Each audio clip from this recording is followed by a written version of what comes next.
Sanibonani guys, igama ngiqibile ngiphathela amazwibela omkhakha ngomhla ka-17 July. Yo guys, ingane kaBusisiwe ayifuni ukuthula. Ngisho noma thiwa akasondele eduze kwayo, still guys iyakhala. Uze wambuza uSiphamandla ukuthi, "Awukaze wasondela eduze kwengane?" Ebuza uBusisiwe.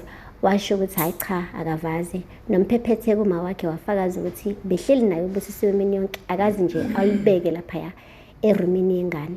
Hayi-ke uSiphamandla ufonela isifuciya wathi akaphuthume ezocima phela lo mlilo lo usumane nje waqubuka laphaya koMthembu.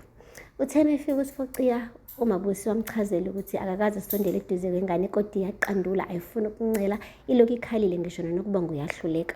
Hhayi-ke uSifuciya walibeka nje ubhama ukuthi as long as uMabusi esahlezi ngaphansi kophahla lwakaMthembu kanye novula indlela, ingane izoqhubeka nje lokhu ikhalile. Kuzomele oyedwa wabo aphume laphaya endlini.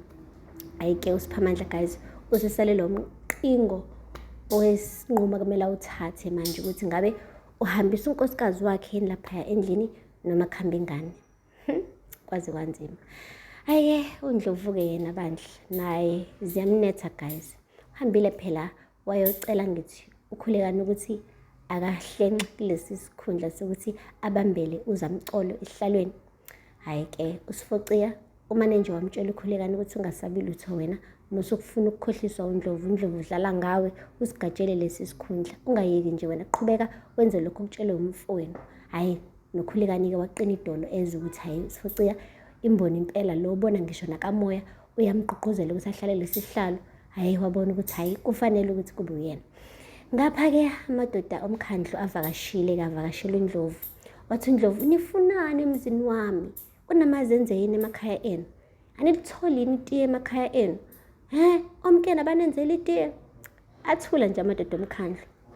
Uthe sehleli phansi-ke amtshela ukuthi kumele ahambe ayogeza ukhulekani phela ukuze agcotshwe mande bekwa lapha esihlalweni. Usethi uNdlovu kumele ageze ebezohlala isikhashana nje. Wathi uShandu, yebo kufanele ageze futhi uyazi ukuthi wena umuntu ogeza abantu bala ebandleni. Athi angeke ngiyenze mina leyo nto. Wathi ngobani? Athi angeke ngize ngigeze mina umuntu ekade ewumKristu, umuntu ekade edelela amaJudiya, ngimgeze mina, angeke ngikwenze lokho. Wase wathi uShandu wathini?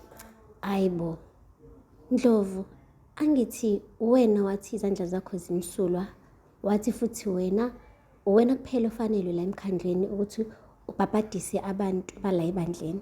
Ngakho-ke enza umsebenzi wakho futhi-ke awucelwa yithina. Thina siletha umlayezo ovela uZamcolo. Uzokwenza-ke lokho esikushilo. Wathi uNdlovu, ngeke ngikwenze mina lokho. Bathi uzokwenza. Wathi uNdlovu, kufani kwami, phuma nje emzini wami, hambani.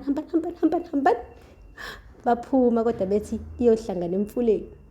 Hhayi kulungile noma unganqaba kodwa iyohlangana emfuleni. Akacasukanga kanje uNdlovu guys. Akacasukanga kanje. Nabo-ke labasebenza vele ephuzwini lokuthi abasamthandisisi kahle ngoba bayamazi ukuthi uyiqile. Asazi ukuthi uzofika yini laphaya noma uzothi uyafika ukhulekani ufica nje umuntu ozombhabhadisa akekho. Kodwa-ke iyohlangana emfuleni guys, sobona khona. Ningakhohlwa ukusubscribe and like and comment. Until next time, bye. Sanibonani guys, igama ngiqibile ngiphathela amazwibela omkhakha ngomhla ka-17 July. Yo guys, ingane kaBusisiwe ayifuni